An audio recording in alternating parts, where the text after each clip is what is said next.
connect in the back of the net. Having examined Groups A D in this year's Champions League, it's now time to look at Groups A.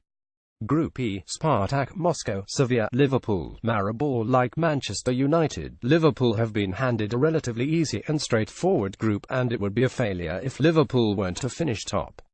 The attacking threat that Liverpool possess should be able to cope with the defences of the group rivals. With Salah and Mane on the wings, Firmino through the middle, Emre Can and Wijnaldum in the midfield, it's a formidable attack for any European team. Again, it seems that second place in the group will be a tightly fought contest. Sevilla are not the team they were last season. Their influential manager Jorge Sampaoli has left to become manager of the Argentinian national team. The departure of Sampaoli means that Sevilla aren't likely to be the same free-flowing attacking side they were last season. They've brought in Eduardo Berizzo, who's coming off a very successful season with Celta Vigo, but it seems Berizzo has turned Sevilla back to a rather defensive side, and this is reflected in the first couple of results in La Liga and the Champions League playoff with Istanbul Başakşehir here.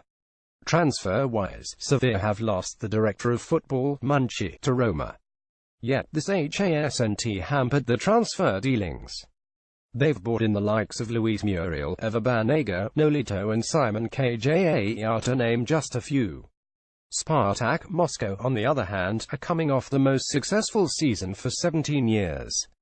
After surprising many pundits by beating the likes of CSKA Moscow and Zenit to the Russian league title, this will be Spartak's first season in the Champions League for 5 years. They have many talents in the squad. Quincy Promes, the starman, has been linked in many recent transfer windows with a move to Liverpool. They also possess the talents of players like Luis Adriano and Mario Pasalic. Though the start to the season suggests that teams have adopted a way to stop them from playing their attack-minded football, and if their opposition do the homework, then second place will go to Sevilla. The final team in the group is Maribor of Slovenia. They're coming off a very impressive victory over Israeli champions Hapoel Beersheva in the playoff round. Though they are likely to finish bottom of the group, they'd have some dangerous players to look out for. The Brazilian captain Marcos Tavares has been at the club since 2008 and has been named the Slovenian League's Player of the Year 5 times. They also have Jasmin Handanovic in goal, the cousin of Inter Milan goalkeeper Samir Handanovic. It will be a good experience for Maribor to be part of this year's competition. I don't think they're good enough to get out of this group.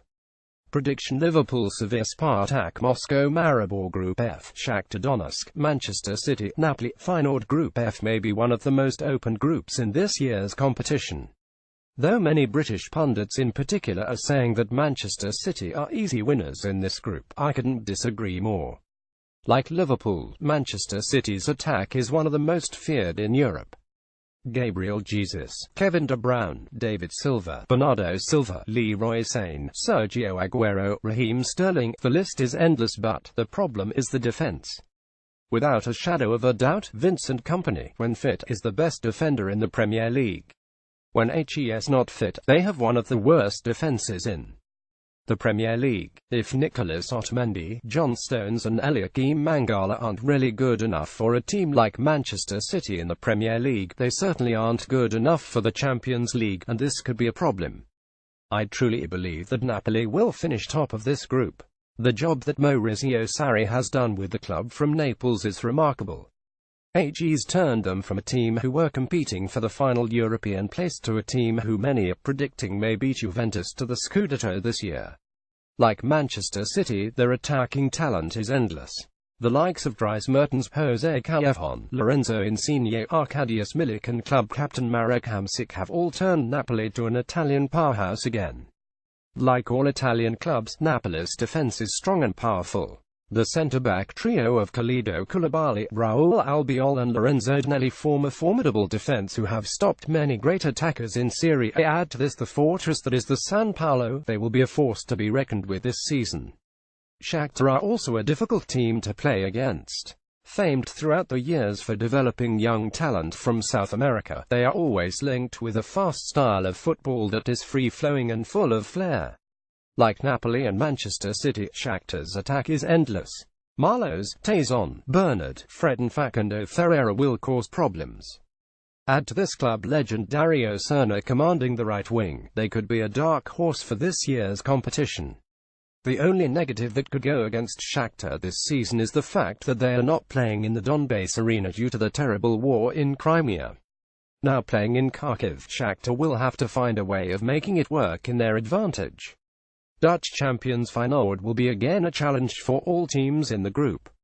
They are a very balanced team, which could go the way, especially in such an attacking group like this one. The likes of Nicolai Jorgensen and Jens Toornstra helped Feyenoord to the top last season, while at the back, Sven van Beek and Erik Botekhan were warriors at the back. Like Shakhtar in Napoli, Feyenoord's stadium, de Kuip, will be a cauldron of noise as Champions League nights return to Rotterdam.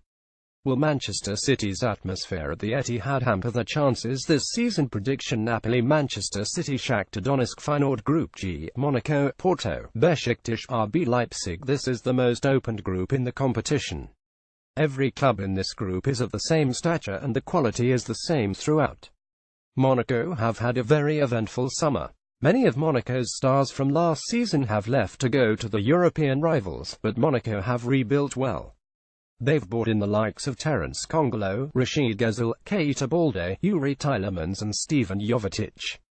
Players which will fit seamlessly into the attacking mindset of Monaco. Plus, the start to the League One season suggests that the departures at the club hasn't affected Monaco too much, but I don't think they will be able to emulate their Champions League run from last season. Porto, for the first time in a few seasons, haven't had an exodus of talent. Yes, they've lost the likes of Ruben Neves, Willy Boli and Juan Quintero, who have featured heavily in the past for the Portuguese club. Yet, they were rarely used last season. Most importantly, they've kept their important players like Alex Telles, Yassine Brahimi and Ivan Marcano. Add to this the returning players. Vincent Aboubakar, who was on loan at Besiktas last season, will be able to replace Andre Silva. While Ricardo Pereira has come into the squad after a breakout season at Nice last season. Besiktas, I believe, can go far into the competition this year. Asserting themselves at the top of the Super League for a couple of seasons now, they've managed to attract some big players to Istanbul.